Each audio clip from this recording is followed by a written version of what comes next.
En Aspine 11 Family Office, sus metas son nuestro compromiso. Como empresa regulada por CNMV con más de 20 años de experiencia asesorando grandes patrimonios, nos ponemos a su lado desde el inicio para planificar su futuro y proteger los intereses del cliente. Mantener y hacer crecer su patrimonio es nuestro compromiso, aportando nuestra experiencia en la toma de decisiones. Aspine 11 Family Office, a su lado en el camino.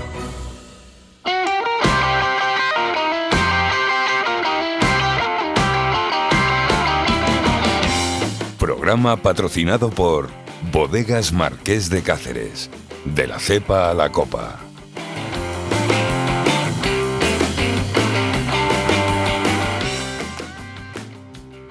Muy buenos días a todos y bienvenidos un día más a nuestro programa Inversión con Nombre Propio.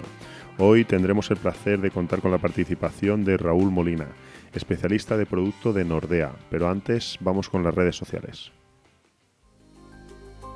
Síguenos en Twitter, @Aspine11EAF, LinkedIn Aspine11 Family Office. Y no te olvides de suscribirte a nuestros canales de iVoox, Spotify, YouTube y Telegram. Aspine11 Family Office. Conecta con las finanzas. Muy buenos días, Raúl. Es para nosotros un auténtico placer tenerte a ti y a la gestora Nordea en nuestro programa Inversión con Nombre Propio. ¿Qué tal? ¿Cómo te encuentras? Muy buenos días. Todo bien, muchas gracias. Muy bien. Pues nada, Raúl, si te parece bien, vamos a comenzar con la entrevista. Vamos a hablar de mercados y vamos a hablar del último trimestre en el que estamos inmersos de 2021, donde hemos visto cómo, tras un año muy difícil que hemos vivido el año pasado, una reapertura económica que estamos viviendo, seguimos en la última parte del año con gran volatilidad, como vimos en septiembre, y algunas semanas que hemos tenido también de gran volatilidad durante el mes de octubre. ¿Qué podemos esperar de aquí a final de año en los mercados y qué perspectivas tiene la gestora Nordea para el 2022? Pues bien, pensamos que el mercado, como bien comentas, no va a estar exento de volatilidad para la recta final de este año, así como para el año próximo, dado que actualmente siguen vigentes y de forma creciente las preocupaciones en torno a la inflación. Si bien es cierto que venimos un poco hablando largo y tendido últimamente en los mercados al respecto, de si es algo temporal o no, propinado por la reciente crisis del COVID-19, que en cierto modo ha provocado un fuerte shock por el lado de la oferta, donde la demanda de algún modo se ha mantenido prácticamente estable. Ven cómo estas presiones inflacionarias siguen vigentes, motivadas por el incremento del precio en algunas materias primas, como puede ser el crudo o incluso el gas. Aquí, por tanto, el tema, de algún modo, sería ver si esto se descontrola o más bien, como esperan los bancos centrales, si se estabiliza en el corto plazo tras el fuerte shock al cual el mercado ha estado expuesto este último año. Un poco en función de esta parte, ¿no? En función de ello, creemos que el papel clave aquí lo van a desempeñar claramente los bancos centrales, los cuales van a tener, en cierto modo, que realizar una cierta intervención, más tipo al puro cirujano, diría, dado que, como hemos visto en años previos, tan malo sería pasarse de frenada subiendo tipos muy rápido para contener la inflación, como lo es hacerlo muy tarde o muy lentamente, ¿no? Un poco dicho esto, lo que me gustaría recalcar de cara a los próximos años es que pensamos que las rentabilidades esperadas van a ser más modestas que las que hemos disfrutado en años previos, esto un poco para todas las clases de activos, y en especial mención para la renta fija soberana de alta calidad, véase bonos europeos o americanos. Este segmento, que es un poco más conservador del mercado, no nos va a ofrecer la protección y la diversificación en cartera que nos ha ofrecido históricamente, y ahí un poco va a ser clave cómo posicionamos las carteras desde un punto de vista más de diversificación para poder seguir ofreciendo, en cierto modo, descorrelación a las mismas. Sí, hablando de renta fija, Raúl, si te parece, profundicemos un poco en el tema porque es uno de los activos que más ha sufrido en este año y de los más complicados, ¿no?, que cuesta gestionar dentro de la cartera, sobre todo en carteras conservadoras que tenemos clientes, que la renta fija ocupa pues un puesto muy importante y bueno, es muy complicado, ha sido muy complicado durante todo este año el conseguir retornos positivos dentro de la renta fija. se está viendo una posible subida de tipos en el 2022. ¿Cómo podríamos posicionar la cartera en cuanto a la renta fija? ¿Y se han descontado ya esta subida de tipos para 2022? Bien, el mercado, en cierto modo, sí que está descontando para este año final un tapering, es decir, una reducción de los estímulos o programas monetarios, que en cierta manera sería la antesala de futuras subidas de tipos. Aquí se está hablando también bastante, largo y tendido, en el mercado, acerca de esto. Existen distintas apuestas, pero parece que empieza a coger fuerza la idea de que para la segunda mitad del año que viene, o más bien comienzos del tercer trimestre, la Fed pudiera empezar a incrementar tipos si todo va como la hoja de ruta marca, ¿no? Evidentemente no hay nada seguro aquí al respecto y en función un poco de las expectativas podrían cambiar drásticamente un poco toda la hoja de ruta, ¿no? Si la inflación se descontrolase, obligando un poco a la Fed a intervenir con mayor antelación. Aquí algo sí que es importante recalcar y recordar es que, bueno, al final la Fed no se mueve puramente por un objetivo de inflación, como si es el caso del BCE, del Banco Central Europeo, sino que lo que intenta un poco es controlar más el nivel de desempleo, ¿no? En cualquiera de los casos, lo que sí que parece que a lo largo del año que viene sí que podríamos experimentar subidas de tipos por parte de la Fed, un poco en base a lo que espera el mercado, lo que está descontando el mercado, mientras que en Europa, de algún modo, esto debería llegar un poco más tarde, ¿no? En un contexto de subidas de tipos, obviamente, el tener duraciones elevadas nos va a penalizar en cartera por el efecto adverso que estas tienen sobre el precio de la renta fija, por lo que ahí sería recomendable o bien preparar las carteras para tal escenario una vez llegado el caso, con duraciones reducidas, o bien disponer de soluciones de inversión que sean flexibles y que nos permitan ajustar rápidamente la duración de nuestras carteras.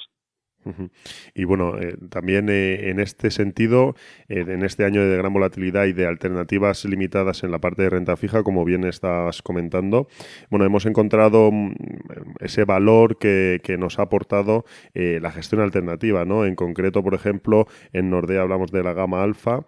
¿Qué fondos componen esta gama y qué estrategias siguen para que nuestros oyentes puedan conocer un poquito más acerca de esta solución alternativa para descorrelacionar un poco la cartera y que no sea un producto de 100% de renta fija, ¿no? Que estamos viendo que es muy complicado obtener esas rentabilidades positivas y que sumen dentro de nuestra cartera?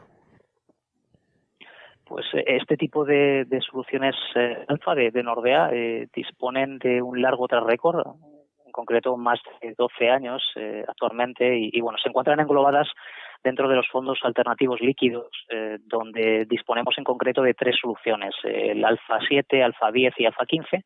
Todas estas están gestionadas por el mismo equipo gestor, el equipo multiactivos de Nordea, bajo la misma filosofía de inversión, pero con distintos objetivos de rentabilidad-riesgo. Un poco estas soluciones van a invertir en las distintas clases de activos tradicionales, renta fija, renta variable y divisas, pero lo van a hacer con un enfoque puramente basado en primas de riesgo.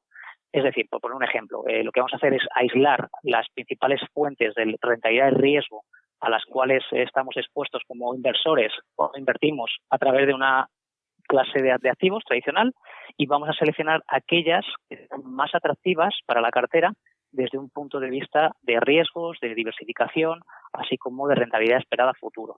Un poco el equipo gestor va a construir la cartera bajo una filosofía de inversión que nosotros llamamos equilibrio de riesgos, es decir, va a combinar estrategias agresivas con estrategias defensivas y digamos que va a mejorar el perfil de la cartera añadiendo estrategias direccionales que de algún modo, en términos globales, para la cartera van a mejorar el binomio de rentabilidad-riesgo de la propia cartera, ¿no? De tal modo que en situaciones de caídas de mercado la cartera vaya a mostrar un comportamiento más tipo beta neutral, mientras que en momentos de subidas vamos a ser capaces de participar también de las mismas, ¿no? El disponer de este tipo de soluciones en nuestras carteras tradicionales, un poco haciendo referencia a la pregunta, básicamente lo que va a hacer para los inversores es que va a mejorar el ratio de Sharpe de nuestras carteras, y esto nos va a ofrecer, de algún modo, como decía, una baja beta contra los activos de riesgo, como es el caso de la renta variable, lo que nos va a permitir, efectivamente, finalmente, descorrelacionar las carteras y, por tanto, ofrecer diversificación a las mismas en este entorno tan complejo que estamos viviendo actualmente para la renta fija, ¿no? Esto es algo que de algún modo se pudo ver muy bien durante las fuertes caídas de 2020, meses de febrero-marzo, cuando los activos de riesgo se caen a plomo, y este tipo de soluciones, la verdad que lo hicieron bastante bien, ¿no? Sí, sin duda, la verdad que han tenido un comportamiento muy bueno durante todo este año y el pasado. Es una solución que a nosotros por lo menos nos ha ayudado mucho a la descorrelación de las carteras y a obtener ese mayor binomio rentabilidad-riesgo, ¿no? Como bien decías. Muy bien, Raúl. Pues mira, vamos a cambiar, vamos a ir a hablar dentro de lo que sería una composición de carteras, vamos a hablar ahora de geografía, ¿no? Hablamos de la región, vamos a hablar de la región de China. Es una economía, como bien sabemos, después de esta crisis del COVID, fue de las primeras en realizar esa reapertura económica y las primeras en tener un crecimiento, pues ha tenido un crecimiento muy positivo en la primera etapa después del COVID-19. Pero las medidas regulatorias últimamente en este último año han hecho que los inversores pues no le vean tanto atractivo, ¿no? Y hemos visto fuertes caídas, sobre todo en el segundo trimestre del año, ¿no? Estas medidas regulatorias por parte del Partido Comunista Chino. Se le ha sumado ahora el caso Evergrande. Sigue siendo China una economía donde posicionar nuestras carteras. ¿Qué opinión tiene Nordea sobre los mercados emergentes?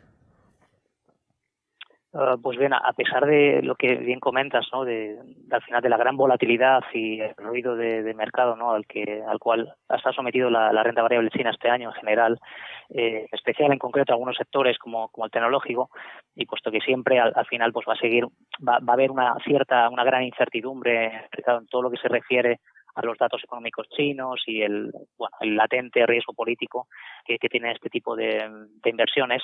Parece que el mercado ya ha reflejado de algún modo los precios en gran medida también, la ralentización de la economía china para los próximos años, que venía corriendo bastante, ¿no? Esta situación un poco ha llevado a que grandes compañías actualmente están reflejando valoraciones muy atractivas. Desde la casa un poco pensamos que siguen existiendo incertidumbres, por supuesto, relativas a China.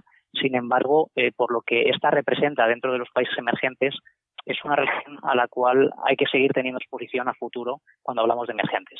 Y desde un punto de vista más amplio, cuando hablamos de países emergentes para nuestras carteras, muchas de las economías emergentes de algún modo están saliendo de la pandemia del COVID fiscalmente más fuertes que las economías desarrolladas, dado que éstas no han gastado tanto en estímulos económicos como lo han hecho los países desarrollados, ¿no? Además, un poco de las cifras de revisiones de beneficios emergentes, que son algo más positivas que para los países desarrollados, se espera que a medida que las vacunas un poco vayan distribuyéndose más en estos países, de algún modo recorten las distancias con los países desarrollados, ¿no? Y finalmente, si miramos un poco las perspectivas de crecimiento económico de los analistas de mercado, podemos ver que las expectativas para los próximos años, para este tipo de economías emergentes, son en términos generales más positivas en comparación o en términos relativos con los desarrollados, lo cual históricamente se ha traducido en un mejor comportamiento para la renta variable emergente. Y dentro de lo que es los mercados emergentes, desde Nordea, podemos encontrar el fondo como el Nordea Emerging Stars Equity. ¿Qué nos puede aportar este fondo a una cartera? Bueno, Nordea dispone de uno de sus fondos STARS, en este caso, como bien comentas, el Nordea Emerging Stars Equity Fund, el cual invierte en renta variable emergente global y que en concreto dispone de más de 10 años de track record. Este fondo sigue, por dar algunos datos, un proceso de inversión fundamental que es puramente bottom-up, con un enfoque ESG, propietario de Nordea, que nos permite identificar y gestionar mucho mejor los riesgos en las carteras. Una de las principales características, diría, que este fondo un poco tiene contra otro tipo de fondos de mercado de su propia también categoría, es que el equipo gestor cuenta con uno de los mayores equipos de inversión responsable en Europa, los cuales están básicamente focalizados a los temas de sostenibilidad y que han desarrollado modelos internos de rating para poder analizar mucho mejor las compañías. Asimismo, por parte del equipo, o para el equipo, es de suma importancia el poder crear un impacto positivo que sea de larga duración con las compañías.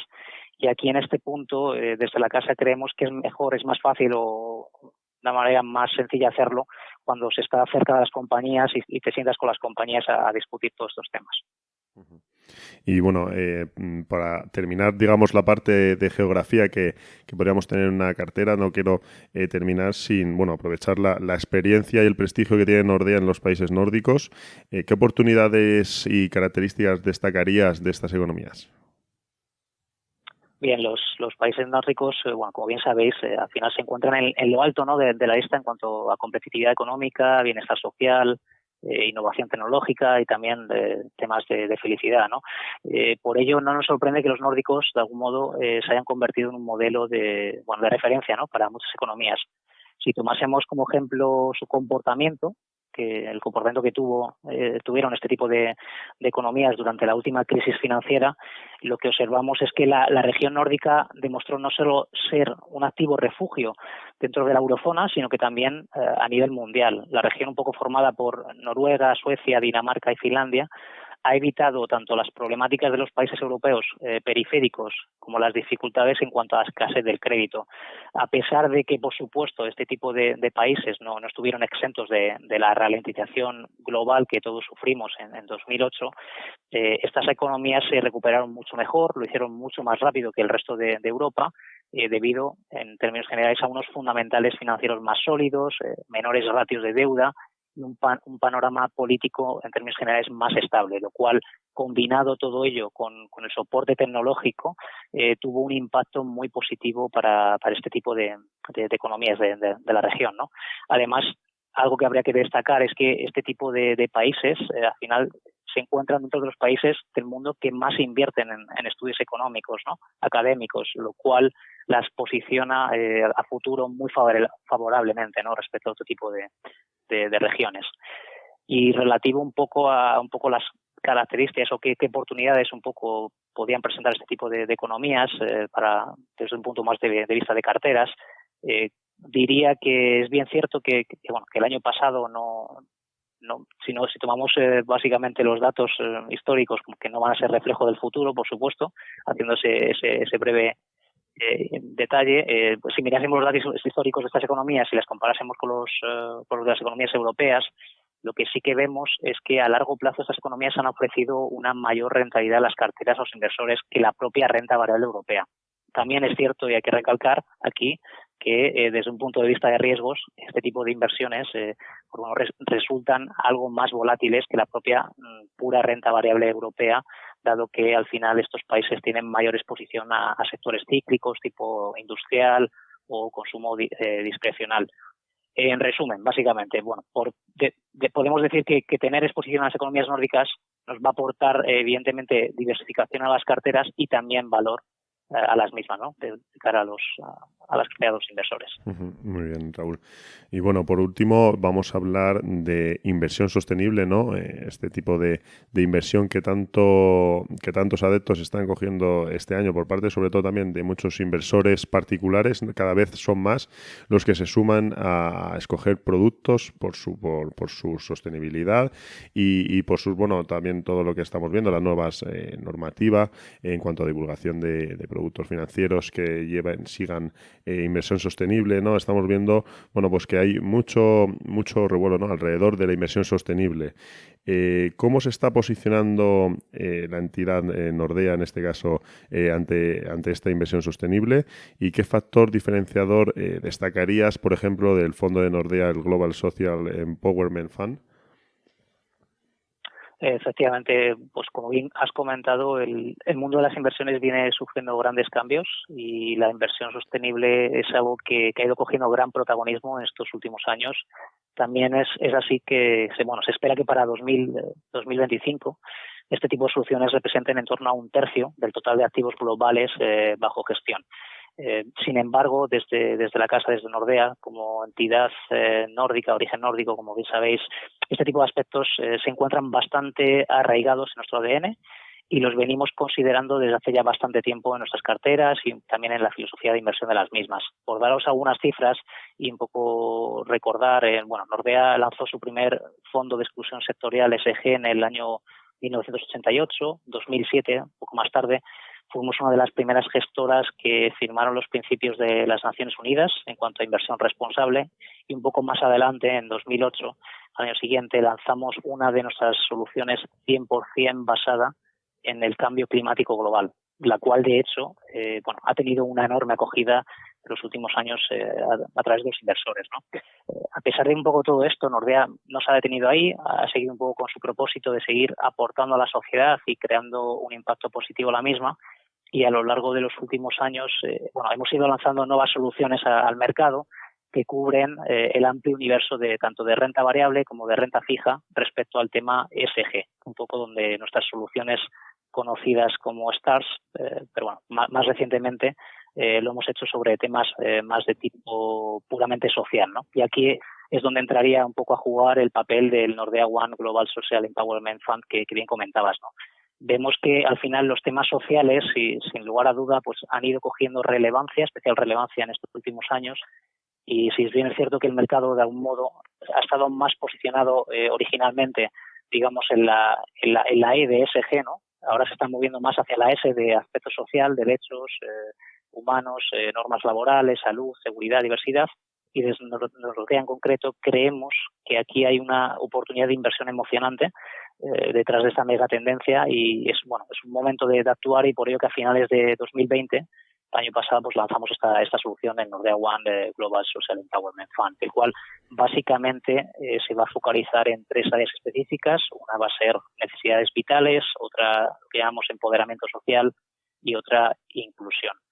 En cualquiera de los casos, el factor social, como decía, vemos que en el mercado existe una oportunidad de inversión, dado que existe una brecha entre un poco las necesidades sociales y las soluciones que hay disponibles, y hay enormes áreas un poco en las cuales pues el acceso a la financiación, el acceso a la educación, la vivienda asequible, entre otras, pues no están cubiertas del todo, ¿no? Y la demanda es significativa en muchas de ellas, ¿no? Una empresa que pueda al final satisfacer este tipo de demandas está en condiciones de generar beneficios atractivos, y por ello nuestros gestores en concreto de estos tipos de soluciones, como la que comentaba, al final van a evaluar la rentabilidad de los precios de esas empresas de un modo centrándose básicamente en lo que es la identificación de activos que tengan precios erróneos y donde el mercado no está reflejando esos rendimientos potenciales de inversión, ¿no?